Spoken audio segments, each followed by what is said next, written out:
one of the older guys saw that I was solemn, and they're just going about their day. And he said, "Listen, kid, if you can't handle this stuff, I'll get you a job at Wendy's flipping burgers. I'll give you a great reference, because if you're not built and designed for this and you can't handle this stuff, you need to get the hell out." It's the very first time I was told to bury it.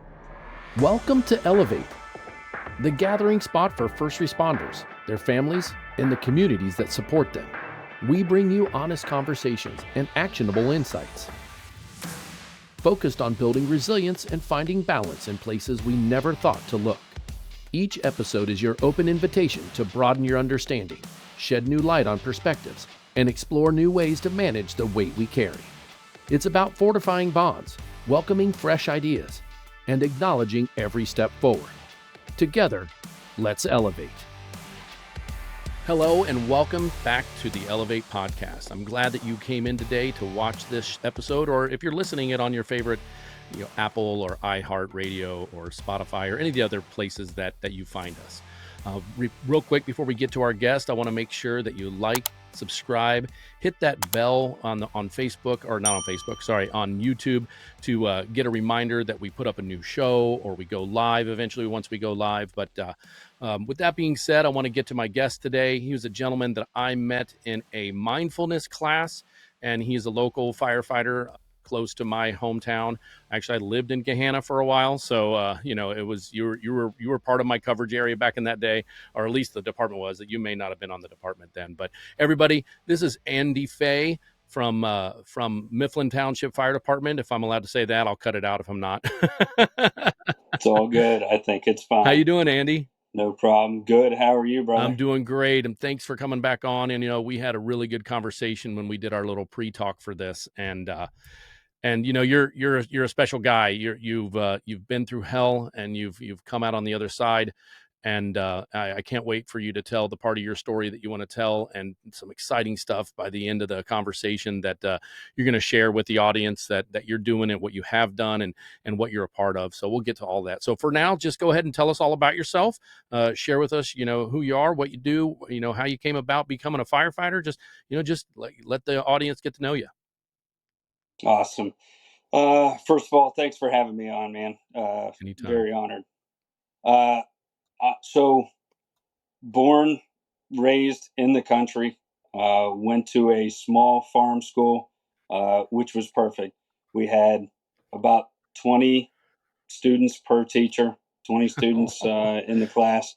So a lot of individual learning, a lot of individual stuff, which was great for me because I'm the ADD poster child. And Welcome that's to the before club. ADD. Yeah, that's before that was a thing, right? So I was just this lazy kid that liked to goof off and not pay attention. I was just learning disability, but they didn't have a label back then other than learning disability.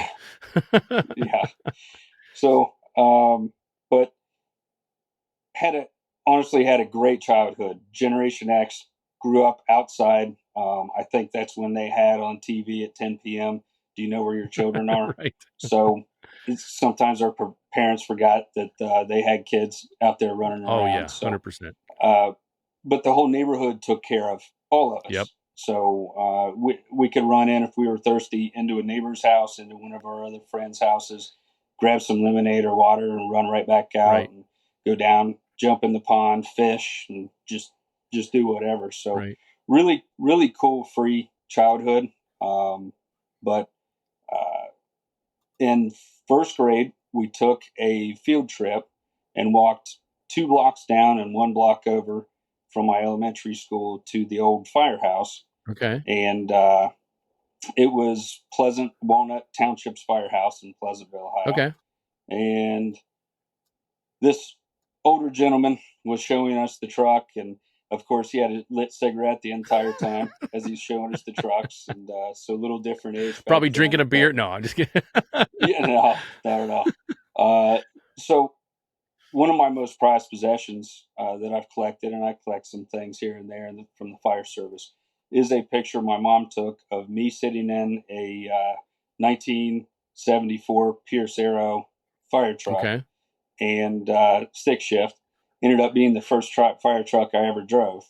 But the old head standing next to me with a lit cigarette in his mouth, was George Shoemaker, and he ended up becoming my mentor. Oh, that's awesome. So I, on the day I turned 18, I went to the firehouse and put my application Okay. in. And then April 18th of 1996, got a phone call. So it's about 5 weeks before I graduated. So might not have been exactly street legal, let's say, but I got my interview, and it was right after high school. I changed in the parking lot of the school. Had bought a 3-piece suit from Value City, and threw that on, and it was just ridiculous pinstripe suit, So got a lot of fun comments made after that, and did my interview, and they said that I'm on as a volunteer. Yeah. And that kicked off my career April 18th, 96. Okay. And now, did they put you through fire school, or did you have to put yourself through fire school? I actually got on that magical medicine Ritalin. Oh, and okay. ended up getting good enough grades. That was in between my sophomore and junior years. So straight 8 out of high school. Got a full ride scholarship to Hocking College. Okay. And that's where I got my fire and EMS degree. Yeah. So I got a couple guys in my department that went through that area. So yeah, that's awesome. Yeah. It was a good school, and once again, a smaller school. Yeah. So Oh yeah. A lot more intimate, a lot more just and you're in the hands-on portion, right? Your ride times down there, some pretty interesting runs because of the hills and all that. Yeah. So yeah. Well, that's great. Yeah. Well, so then what brought you to Central Ohio? Like, what made you decide to come away from the small town fire department and come to, I consider your department, because I used to live in that area. I lived off Old James Road down there was a tree farm down about almost down to the end of Old James, and that's where my mom and dad had a tree farm for a while.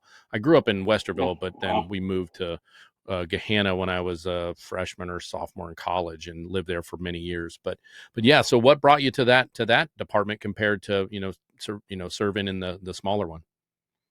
Right. So I always wanted a lot more runs. Yeah. I worked for 2 other fire departments that are just in Fairfield County, worked there part-time. I got my first full-time job at Lancaster City Fire. Okay. And worked there for only 11 months. And my captain at the time brought in the newspaper, and it had my picture with the other 3 guys I was hired with. And it said the city was in money trouble and we may be laid off. Oh, no. So, I think I remember. Was that in like 2000 and something? 03. Okay. I kind of remember a little bit something about that. So. Yep. So I did the 270 loop and put my application in everywhere. If you're listening to this podcast and you're not familiar with Central Ohio, 270 is our outer belt. Yeah. So he drove around the 55-mile outer belt and then just went to the fire departments that attached that, which is probably, I used to call on all those. So that's probably a good 10 or 15 fire departments. Oh, yeah, absolutely. Yeah. So just in the greater metro area. Yeah. And Mifflin gave me a call. I tested there. Yeah. And was hired there in February of 04. Okay. So yeah, I've just hit my 20 years there. Nice. Yeah, I didn't get into being a medic until like 06, maybe 05, 06 in that time frame, but I was already a respiratory therapist from like 96. So we basically came into the healthcare field, if you will, as you were a basic most likely in the beginning when you first got hired in 96. And so we both came in. So we're very similar path when it comes to the time frame that we've been in serving the medical side, because let's be honest, fire departments are really EMS departments per se. Some of them will be really mad that I say that, but you take a lot more EMS runs than fire runs. Sure. 100%. Yeah. And that's one of the things they didn't really prepare me for in that day and age in fire school. Oh, no. There might have been an instructor that said it, but I thought it was all about fighting fire and kicking ass, right? So running in with your gear on and your SCBA and dragging people out by the scuff of their neck. Yeah.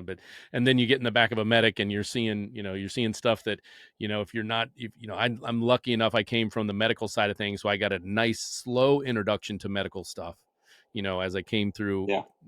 respiratory school and into clinicals and then into my first and second job. It was nice slow process where you can see the good and the bad and the ugly, but more good, of course, in the hospital. So, talk a little bit about, your first experience, being on the medic and what brought you to, doing what you're doing now and trying to get the word out about our mental health. If you want to expand on that, I mean, that's why, on the E11evate podcast, we have people come on that have either been through some hard times and are now on the backside of it, or they have some form of help or program or situation or organization that does that now, because we all know that we're trying to beat this incredibly huge stigma in our industry, and it's guys like Andy and I that have to do this. It's our focus now, because we don't want anybody to go through what we've been through. So if you want to expand on that a little bit and talk about that, if you're okay with that. Sure, absolutely. My very first run as a medic, we pulled up. I jumped out of the in charge seat, and there was a mom running out of her house. We got dispatched on a I know what she was carrying. So she's carrying her. I want to say he was just over a year old, maybe a year and a half. No idea about that, but I know there was airtime in between myself and mom. Oh my! So where she let the kid go, and it dislodged whatever was stuck there you go. in the child's throat. And I never found it. I didn't care, because I grabbed the kid carefully, as carefully as possible, turned around and ran to the medic, and the kid started crying. Yeah, that's the best sound in the world. That's good news. Running on a choking. So, yeah, so I was hooked. Well, let's go ahead and create a maneuver for that. Instead of it being called the Heimlich maneuver, call it the flying, Yeah, the flying Fey, the flying Fey maneuver. No. Yeah, no thanks. I'll be one and done with that one. Right, sure. right.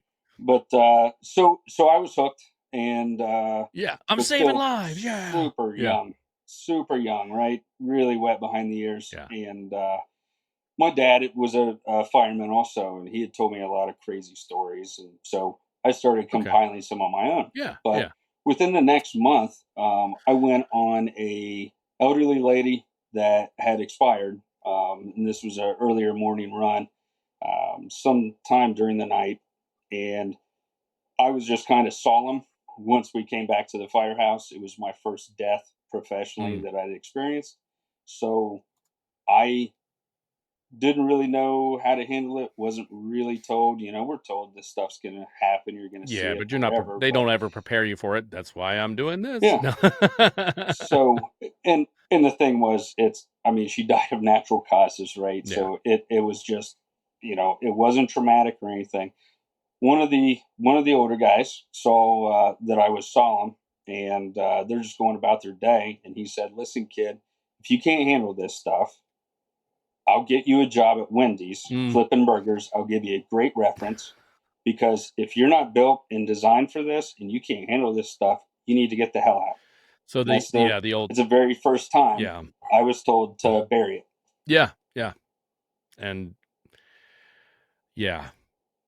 wow. I mean, that's so classic. I mean, and that's the mentality in general, and it's not, I'm not saying it's not right or wrong.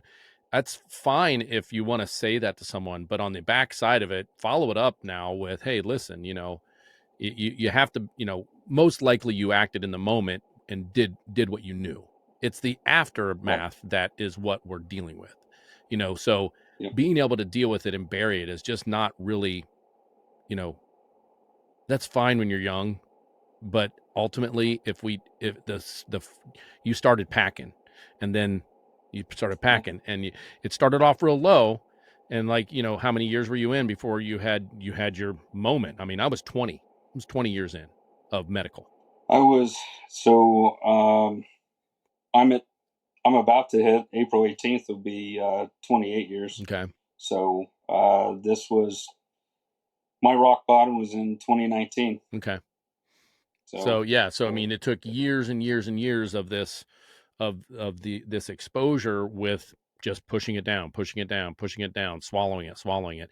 And it adds up. I mean, and it's not weakness. It's not that you can't handle it. It's not that you can't do your job, because you clearly did your job for many years. And it's just our brains can only, I mean, come on, we're human. And that's what I think that one big thing that I like to tell people now is being human is to have emotions, I mean, Yeah, how weird, right? yeah. How and weird. and it's so, sometimes there's such a bad stigma around that word emotions. You're like, what do you mean I'm not a crybaby? Well, that's not what I'm talking about. I'm talking about being able to grieve and express concern and understanding, and of everybody's feelings, the people on scene, the loved ones, yourself, your partners, and yeah. So just expand on that a little bit more when it comes to what happened in 19, and where you were at that point in time. Of course, your discrepancy is at your discrepancy. I'm not trying to pull anything out of you that you don't want to share with everybody, but just kind of, Oh, your sure. story may help someone that's listening to this, that to say, wait a second, I'm in that same boat right now. And look, he seems to have his stuff together, and he's doing these awesome things. And okay, yeah, let's touch base on this. All right. So, let me quickly back up to my childhood again, Ah, because this does correlate. absolutely. And the more I dug into it, a TMB, traumatic brain Yep. injury, comes into play Okay. So not even with like a, trauma yeah, not even like later a in mental life. trauma, but a physical trauma. Right? Okay. Absolutely. So when I was 9 months old, I was in one of those saucer round things with all the wheels on it. You put your kid in, and they cruise around the house. Uh, the basement door was left open, and I went down the stairs. Only the first couple of stairs at the top, flipped over in the air, and there were no walls in the staircase, and landed on concrete on my head. Mm. My parents threw me in the old Griswold family truckster because 911 wasn't a thing. So got to the local hospital, and they literally wouldn't touch me. They put a doctor and a nurse in the van with my parents and gave them a state highway patrol escort Oh, wow. in the van up to Children's Hospital in Columbus. I had 144 skull fractures, Whoa. uh, and then 17 major fractures throughout my body. Whoa. Uh, Spent, I think, 3.5 months in the hospital, and ended up. So I'm in a medical journal. I guess I'm Wow. a miracle case. So I'm kind of famous. I'm kind of a big deal. God, I don't know if you know But this, guys, but I'm kind of a big deal for breaking so many bones. yeah, right, right. But so there's my out of the chute. Okay. With the TMB. Yeah. So for whatever reason, I had this all star. I still have this all star brother. He's a Food Network celebrity. He's one of the grill dads Okay. on the Food Network, and they've branched off and done their own thing, and they're very successful. That's how his whole life was. That's how his academics, his athletics, everything was this high level. Mm. So here I am, 2 years under him, trying to perform at that level and prove my worthiness. Gotcha. So that all transpired into, along with, I always thought it was cool. I always wanted to be a fireman ever since first grade when I jumped in that fire Right. truck. And we could ask, what ended up being my mentor, the old guy then, we could ask him any question in the world, and it's like he had the answer, right? Kids still have that relationship with firemen. Right. We just, and we love it, Yeah, giving absolutely. kids tours of the Oh, firehouse is 100%. just good stuff. But so I wanted to do this job to prove my worthiness, but also to help people. So that's how I got in that. Plus, throw the Gen X in. Our job's pretty high fueled, Yeah. and no idea what may come next. So after all of that, I just started going harder and faster into the business and proving stuff, not just to others, but to myself.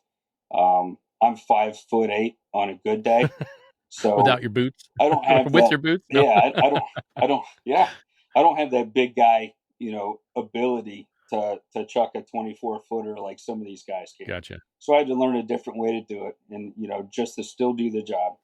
Um, I don't care how big or small a fireman is, as long as you can do the job. Right. So I had started drinking at age 14. Okay. So if I couldn't prove my worthiness, I started I started becoming noticeable. So acting out, started fighting in high school. Turns out I had a little bit of a mouth on me, sometimes still do. But I didn't win every fight, but I won some. And no matter what, I could soothe myself with booze. Okay. So I, I tried to, I've got my fiance's cat trying That's to okay. I crawl thought I up heard on him. me here. I was like, hey, yeah. Yeah. So I never listened to myself. I never recognized myself. I was always trying to be somebody else. That transpired into all these different personalities that I had created. I'm a God-fearing, church-going man. So I acted one way around the church people. Then I acted a different way with my guys at the firehouse.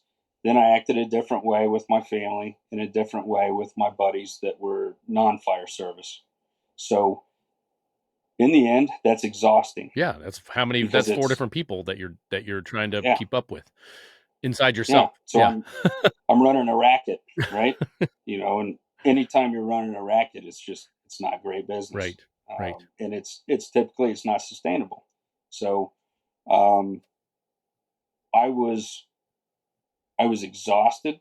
I had gotten to the point, and I had climbed up through the ranks at my initial department to fire chief. Oh wow. Okay. And I was still the fire chief until 2016. Okay. So I was working on 24 off 48 at Mifflin, and then Going into I would get off duty and go in. and Yeah. change shirts, Doubling it up. and Doubling up the stress. go and do Yeah. that. Yeah. Yeah. So burning the candle from both Yep. ends, 100%. In the meantime, I was married and had 3 kids. So I was missing a lot of their activities, of them growing up, putting a lot into it, and I really always cared about the guys. Can't stand politics. It was probably one of my most unfun jobs, being the chief. a fire Yeah. chief. Yeah. So they say that the weight of the crown is heavy, right? Yeah. And it's very much true. So I resigned from that and was on there 20 years. And it was about like, I don't know, just over 20 years. So I had more time to drink at that point. Throw a torn meniscus and MCL. An injury. Yeah. So I told my family that I didn't really like how the pain pills were. So I was just drinking to take the edge off a little bit. It's a racket. Yep. That was completely deceptive. Once I got back to work, started when I would get off duty, I'd hit the gas station that's just a few blocks down from I ride the heavy rescue up there. Okay. I'd stop in this gas station at 8 a.m., grab a 6-pack at least, and Budweiser was my booze of choice, and pop the top and down it immediately in the parking lot with my truck still in park. Oh, jeez. And then the other 5, I'd drink bottoms up on the way home. And Budweiser is like the most discernible beer bottle, right? On the planet. So my therapist later said that was me quietly screaming for help. Right. To get pulled over or get arrested. Yeah. Yeah. My give a shit was really broken. Yeah.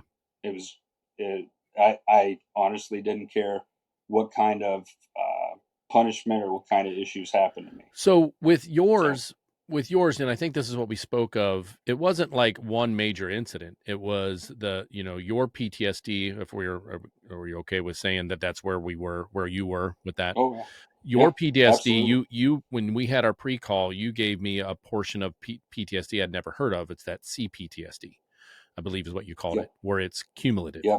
So can you speak on that a little bit? I know that you probably you've come, you're on the backside of everything now. So I trust that you're very knowledgeable of what the CPTSD is. A little bit, right? So I'm the consummate student. I like to do the research, and especially if it's something that ails me or something that is in the mental health spectrum, I guess. The CPTSD is actually, and it loses me right now. It's not cumulative, but it should I be. see what you're It's saying. Okay. complex. I'm Complex. sorry, Okay. it's Complex, not complex. cumulative. Yeah, Okay. post-traumatic disorder. Okay. So let me hit on what PTS versus PTSD is. Okay. So PTS is that post-traumatic stress. Right. So that's something that is an immediate feeling we have, right? Yep. After a traumatic incident that we are either involved in or even we hear that Right. from somebody telling the story. Right. Yeah. The collateral trauma. Yeah. Right. So, and then PTSD is something where you actually have been diagnosed Mhm. and have either a singular with just good old PTSD, so to call it. There's typically one incident that can occur. You could have a cop that's on duty for his first tour, and he has to pull his service piece and shoot somebody. That singular incident could trigger and get him diagnosed with PTSD. And nobody knows, unfortunately, when this is going to happen. Right. You know, you think, I thought I had a big gulp. I always said, I have a big gulp. You know, some of these other guys might have a shot glass and that's going to overflow quick. Yeah. Well, even a swimming pool will overflow Eventually. if you keep filling it, right? Exactly. That's a great. So There's the nugget. We talk about nuggets on the show. I'm like, okay, there's a nugget. The analogy that really sinks in are what the nuggets are. So that's a great nugget to have. So that even a swimming pool will eventually overflow, because they were like, well, I'm fine so far. Well, we were great for 20 years, you know. I'm like, and then it overfloweth, right? Yeah, and that's it. And so I also regurgitated all the stuff I was told. I'll get you a job at the Oh, burger of course joint, you do, because you just or you can make flies and yeah. or fries. So I've since gone back and made amends. Okay. Not necessarily in an alcohol fueled way did I ever tell them that, but because that's one of our 12 Right. One steps of the in 12 AA. steps. So I would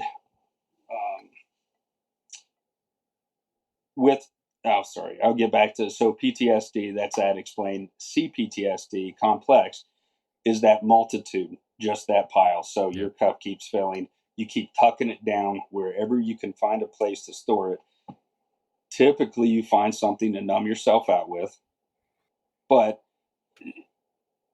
in the end, trading booze for some other substance to numb yourself out with is very similar to asking for a different room on the Titanic. Yeah, it's eventually going to sink. Good point. It's honestly, it's still, so it doesn't help. You know, people are saying, I went from cigarettes to vaping. You know, not sure about that, but and maybe that's a bad, but you know, all the things. I had 5 pediatric deaths in 3 shifts. Oh, that I went on. wow. Now we know that a guy like that needs to receive some counseling. Yeah, some debriefing or counseling, some form of discussion, right? Yeah, absolutely. Yeah. And potentially, and it's kind of case dependent. There's studies that go both ways that I've read, where you give that guy time off. He wins 2 weeks time off with pay if he sees this kind of trauma. Okay. The other side of it is you just gave this guy 2 weeks to off be in his own head to be in his own head and not have that camaraderie and the brotherhood of his guys at the firehouse, guys and gals. So there's that's a tough one. I think it's case dependent, and I think it's human dependent. Right, per person. I'm on an extrovert, so I'd rather be around people personally on a bad call. After a bad call, I'd rather be around people and personally. Now, if I'm ever to the point where I don't want to be around people, that's when it's really bad, so so when it comes to you coming on the other side of this, you got your help. You ended up having a moment where you got your help, and you came on the backside of this. You were forced to. I mean, you were forced to stay off work, if I remember right, for a little bit. Well, not forced. Okay. I actually called Okay. my fire chief and just said on September 12th of 2019. I called him on the 13th, which is my sobriety date, and just said, "Hey, I just hit rock bottom. Okay. I had over 30 beers. I also had a bottle of vodka. Mm. I can't even imagine ever, and I could never do it then, drinking 30 bottles of water in one Right. day. Let So alone I have no beer. idea how I drank 30 beers, right? So, but it wasn't a thing. And my goal was always to black out, Oh, not conscious goal. It was just like, and I heard an old timer in AA when I first started going to the meetings. He said, it's the first drink that gets me drunk. And I had no idea. I just thought initially, like, man, he's a cheap date. That's pretty wild analogy. But once I put the bottle to my lips and tasted that alcohol, I was powerless to put it down. So it would just be one after the other after the other. So in theory, the first drink, the first sip would get me drunk. Yeah, because it never So really stopped. yeah, Right. no. Yeah. So I back in the day, I mean, when I was drinking, we left Roosters, wings and things. Right. Left Roosters, and I was the gentleman and let everybody out before me, only because I had eyeballed two half full glasses Oh, of beer jeez. on somebody else's table that hadn't been bussed yet. Oh my gosh. Somebody else, not Absolutely, even I like your hammered them. friends, is somebody else's table. No, nope. So that's the extent where my alcoholism Wow. had gone, but I still didn't have the problem. You had the problem. Everybody else had the problem. Yeah. I'm fine. Denial. Yep. Leave me alone. Yep. So, because if anybody talked about my alcoholism Yeah. or the way I was drinking, they're trying to take the true love of my life away. Yeah. And that's how I viewed it. Gotcha. Yeah, and that's a big, that's a big lesson there is, we've got to, us as first responders, we're built up not only by our peers and by our education and by our community to be, as Brian said in one of the other episodes, 10 foot tall and bulletproof. Hey, you trained for this. Why can't, wait a second. You should be okay with this because you trained for this. You asked to be here, hold on a second. That's fine that I asked to be here, but no, I'm sorry. The times that we went through school, maybe it's different, a little bit different now from what I'm hoping and what we're trying to change, is that we did not train for the aftermath. We trained for Right. to save someone's life and to grab that kid and we trained for the life-saving maneuvers, right? But we didn't train for the post-traumatic part of it. And that's nothing that was Right. spoke of back then, which is a huge downfall of our industry. We're seeing the signs of it now because we're having recruitment problems, we're having retention problems, because everybody sees all these people that are in that have stories now because their pool finally filled up, and they're like, Yeah. well, I don't want to go do that kind of job because eventually you get into this funk, right? Well, the goal is that if we can talk about it in the front end of the career and allow Mm-hmm. people to have that ability to say, hey, listen, this run didn't make me feel good. This run messed me up a little bit. I just want to unpackage it better. I just need to, I'm not, I'm not going to run off a cliff, but I just need to unpackage what I saw and a little bit different than not doing it. Right.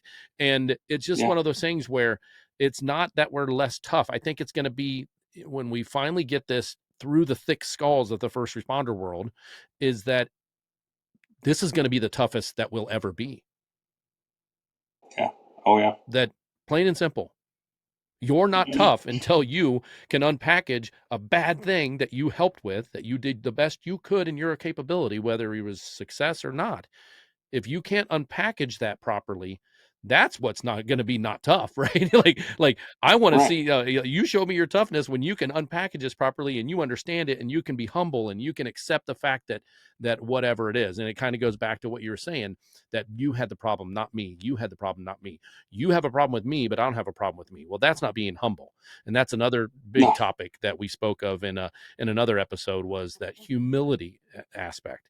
We have to Yeah, understand, we have to tell our new up and coming, men and women of the fire and EMS and police industry is that, hey, you got to be humble, plain and simple. yep, Like, come on, be humble. We're human, absolutely. right?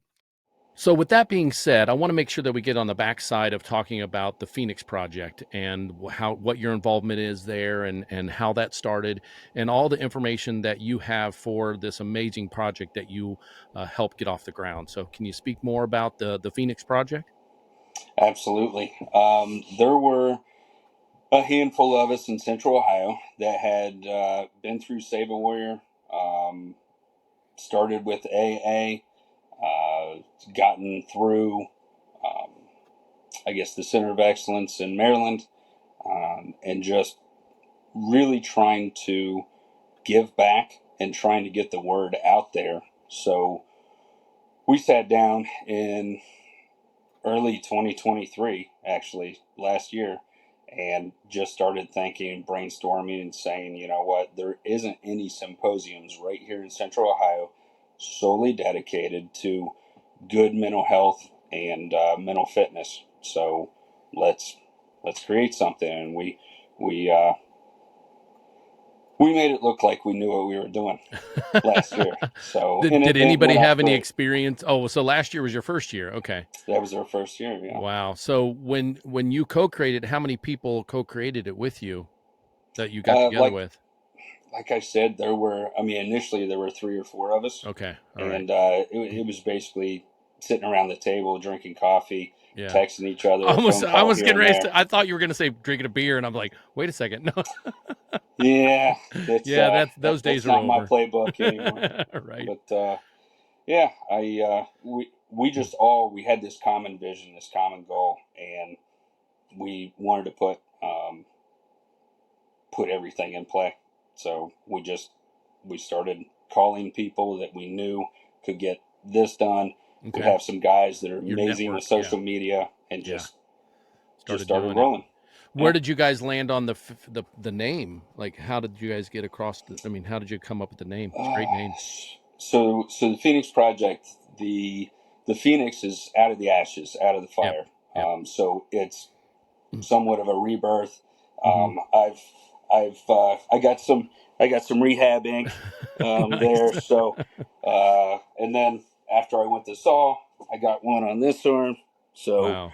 I just we were all passionate about it. I don't think my ink had anything to do with it, Right. but Oh, okay. So, it made good sense that right. this is something that can be inspirational.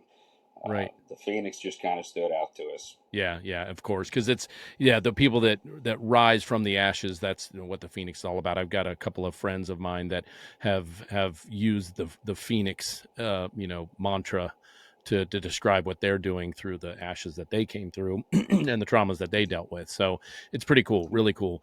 So tell us more about the event and when it is, what it is, and who you're having to come in. I know there's going to be. I went. I was when my wife was out of town at Disney. I ended up listening to the book that you suggested that I listened to about your special guest, and I say put it down, but I couldn't stop listening. There it is. Create So your own light. What a funny, heart-wrenching. I mean, it was a roller coaster ride, man. But tell us more about the well, event and who you have coming in, and not only Travis, but other people you have coming to talk on, and the date. Yeah. absolutely. So last year we had approximately 400 attendees show up. We ended up having to set up some more chairs last year. Actually, this year we decided to double it. So we have a occupancy of 800. And 800 tickets to sell. We're right around 650 right now. Okay. I'm one of Adding, them. I'm one of them. yeah, there you go. We'll see you there. Thank you. But we definitely expect it to be sold out. Um, the A lot of it has to do with advertising. We've really gotten the word out this year. Letters were sent to every local in the state of Ohio, Mm-hmm. OAPFF local. Okay. But it's April 26th, starting, and it's at one church in Gahanna. It's Okay. 817 North Hamilton Road. We're opening up and starting registration at 7:30 in the morning. Okay. That'll go on for an hour, and we have some breakfast treats there and as much Nice. coffee as you could hope and wish for. That was all donated to us. Wow, that's And then fantastic. we open the event the proper way. We have pipes and drums. Pipes, yep. We have the honor guard coming in and posting the colors, so it kind of sets the tone. That's a really and formal. Is that the honor guard and the pipes and drums? That's the mixed one with the police and EMS and fire, right? It should be. I've been to several things that have like the police officer. Sometimes there's a police officer who runs it, and then I've seen where a firefighter is the lead. So there's several groups around town. I think they're all intermingled, but it's moving. It is really moving. Yep. So. And I haven't heard how big it's going to be. We could have one piper, but the fact is, and I guess when I say formal event, don't come in a suit or a tux. No need to. But you said formal. No, wear what you're wearing, brother. So it just business really cas. sets that tone. Yeah. So right. Our guy Travis Howze comes on at 9 a.m. and he's going to talk until 12:30. Wow. So wow, that's a heck of a keynote. Is he going to have some bathroom breaks? No. You can. I don't think you'll have to. I don't think you'll need it. I don't think you'll need it. He's so. Just listen. And what was great about his book was he was the narrator. So you're listening to him get emotional telling the story, getting excited telling the story, laughing at some of his own stuff. He doesn't hold anything back in the book, and he paints a wonderful picture of how this industry kind of was back then, and what the sacrifices were because of it, and the changes that have become from it. So I'm excited to see him, hopefully meet him, hopefully I get a chance to meet him. If not, it'll be another time. But yeah, so other than him, other speakers that you're having come on? Yes. So after that, we're going to break for lunch. That's an hour from 12:30 to 1:30. Then we have Jake Clark, the founder of Saul, and Adam Carr. Both are supposed to be there from Save a Warrior. Okay, and great. Fantastic, absolute earth-shattering material. It's things that there is a fairly large group of psychologists and psychiatrists that are attending. Okay. Because they haven't seen or heard of anything like this. It's incredible. So, well, and hopefully it's one of those things. I know that when I do a training and I start to teach on my stuff, and I get my students that want to build resilience with my program, I start off every single lecture, no matter how small or how short it is. Hey, listen, the things we discussed today may bring up triggers. And I know you guys most likely have a support system there that if someone needs help in the moment right there, because whatever is being talked about, whatever story or whatever picture that's being painted by these speakers, and any good symposium about mental health has the help in the moment right there, in case there is it drives up a trigger of the audience members, which are going to mostly be first responders. Other than 100%. We're going to have the Metro Fire peer support team that's Central Ohio's peer support team there. If somebody needs to go out, even if it's for a bathroom break, they shouldn't be surprised if they're followed. Just to kind of see where people are going. Just kind of just to see and see if they're enjoying the event and kind of get a read on them. So just to make sure everybody's kosher. Right. So, and that's one big thing too. I was talking with a gentleman this week about, with us as first responders, they've found that the peer support system is the best model, where we have our like-minded, background people are the ones who helping the people that are in need. And it makes sense because you know as well as I do, we do not like someone coming in to try to teach us something that didn't walk in our shoes or our boots, if you will. And it's a little bit different from my hospital setting, because we're used to having people come in and teach that aren't our nurses, like, we don't care if a rep comes in and teaches us something about a product that we don't know anything about, but you try to do that in a firehouse or an EMS system when the person hasn't done it or use the product. And that's why you see a lot of reps that come in for, like, even down to your jackets, your turnout gear. Almost all of those guys have some sort of tie of the first responder world, or they're still in it, so we like to learn and know that our peers are the ones that are teaching us. And that's why it's such a great system that you guys have built to do just that. So people are already, some of the stigmas already stripped, right there. And when you talk about it, like, oh, this is a system put together by fellow first responders, firefighters, paramedics. I don't know if you had any police that are involved with Phoenix Project yet. Oh, absolutely. Okay, good. That's what I thought. I thought it was all encompassed. It's not just firefighters. So that's why I thought Phoenix Project was all encompassed, which is great. And, I'm 911 dispatcher. Yeah. Well, is one of the co-founders. So. Oh, perfect. Yeah, because we know that 911 dispatchers are first responders too, and it's weird to think that they're fighting for their rights to be a first responder. It's like a no-brainer to me. I mean, they're getting, sometimes it's even worse than what we have to deal with, because we can have some sort of closure because we knew we did everything we could in our physical power to help someone. And all they are is they may already be off the phone with just the generalities without knowing anything unless we go back and tell them. So, that's a big part of it too, to help get those guys closure. I've spoken often on closure. I think that's another thing that we focus on moving forward as these tend to get bigger and bigger and have breakout sessions or specialty speakers, is, have someone speak about closure and follow up and how that can help our mental, fatigue, or, and help package the weight that we carry in a better way. So anything else you want to say about the Phoenix Project? And well, we also have the First Responders Bridge is with Mick Yenger and Joe Terry are closing out the symposium. So that's going to be from 3:15 to 4:45. Okay, so it's a whole day. Yeah, fantastic. So it'll be wrapped up and out of there by 5. Right, but right.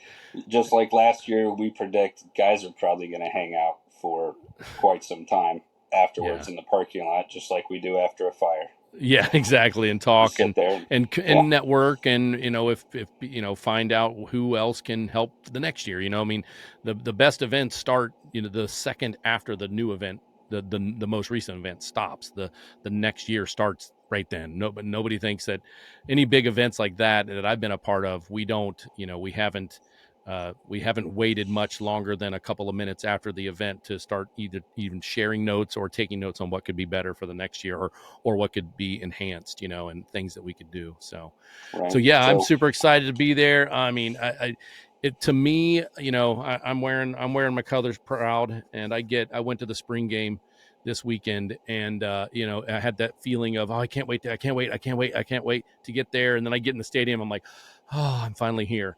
And I have this feeling already. It's 2 weeks away, your symposium, and I'm getting that feeling, like almost like I have to calm myself down, because I want to suck in so much of the information and put it towards myself and put it towards the ability to share it with other people later on, and use it as a situation where we learn more about how to help our fellow first responders. And that's what it's all about, so. Yeah, we're excited. We're definitely excited. We had 3 main purposes and goals to start this out, just to help break the stigma, but also normalize caring for our personal mental health and the mental health in the first responder world.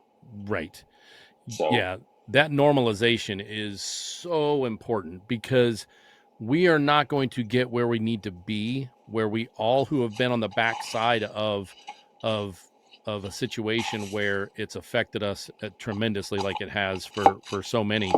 We're not going to get to where we need to be until we normalize it. And that starts with these type of things. That starts with open conversation, without belittlement or bullying, if you will, about a situation, knowing that we were never taught in the beginning how to deal with things on the backside, and like I've said many times before, we the next big step, in my opinion, is getting a program like I'm building and a program like you have put in place into the schooling systems, whether it be the police academies, the fire academies, the EMS schools, the dispatching training. Like, this has to be up and forefront, and hopefully I'm going to put out a lofty goal. Hopefully within 2 years, we've got something that's established that every single EMS system does blank, does this much, not just,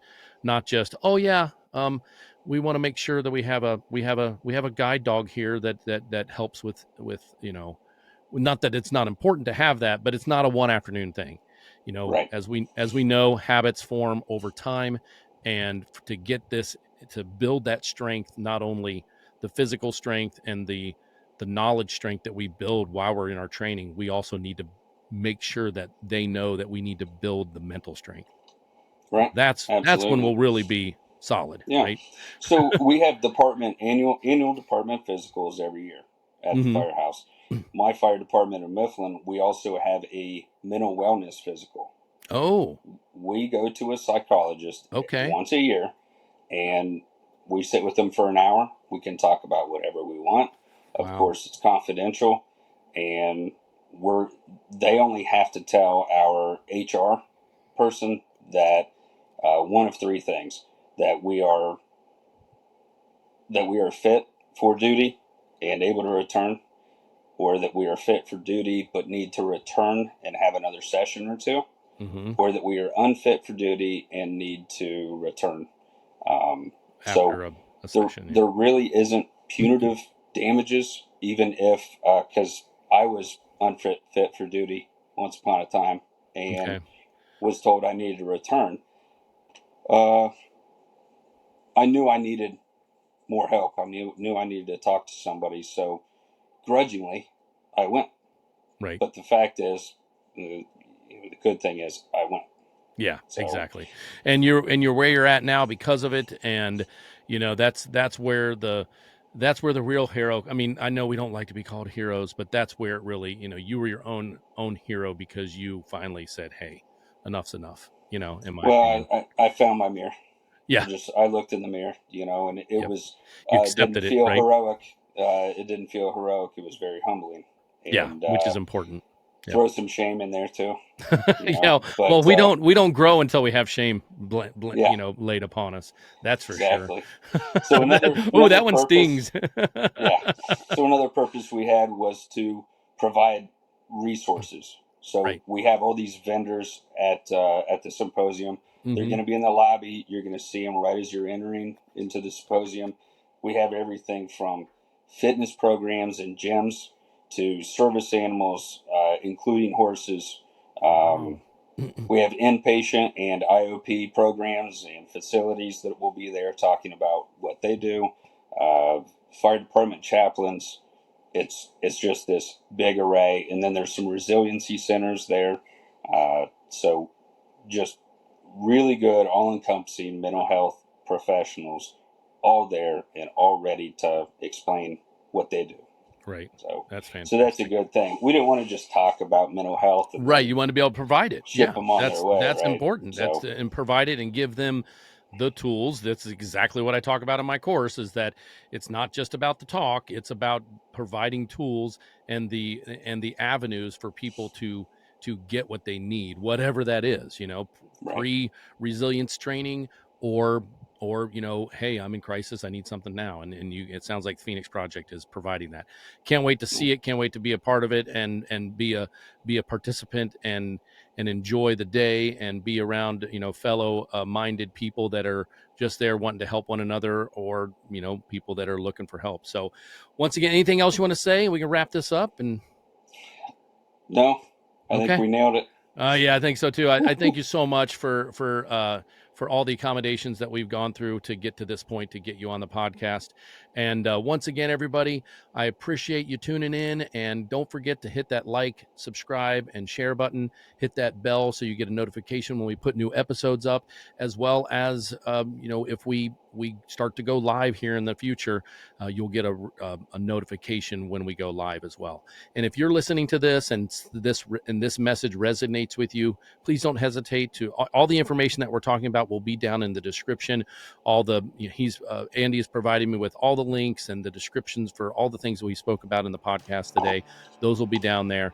And don't hesitate to share this episode with people that you may feel have a need to hear something about this, because that's what's important. We want to share this, and something coming from a fellow first responder is way better than, some stranger coming up to them saying, hey, you need help. If it comes from a place of love and concern, it's a lot more understanding, and it's from a fellow first responder. So once again, talking back about how we like to have things come to us from our fellow first responders. So thanks everybody for tuning in. Appreciate your time and look forward to seeing you on the next one. Take care, everybody. Thanks, Andy. Thanks, brother. See you. That's a wrap for this episode of Elevate, brought to you by Frontline Empowerment Solutions, your partner in building resilience and fostering continued growth. If you found something valuable today, don't keep it to yourself. Share it with someone who could use it. Don't forget to like, subscribe, and hit the notification bell so you never miss out on our next conversation. We're here to bring you more stories and insights, all aimed at strengthening the first responder community. Together, let's keep elevating each other, one episode at a time.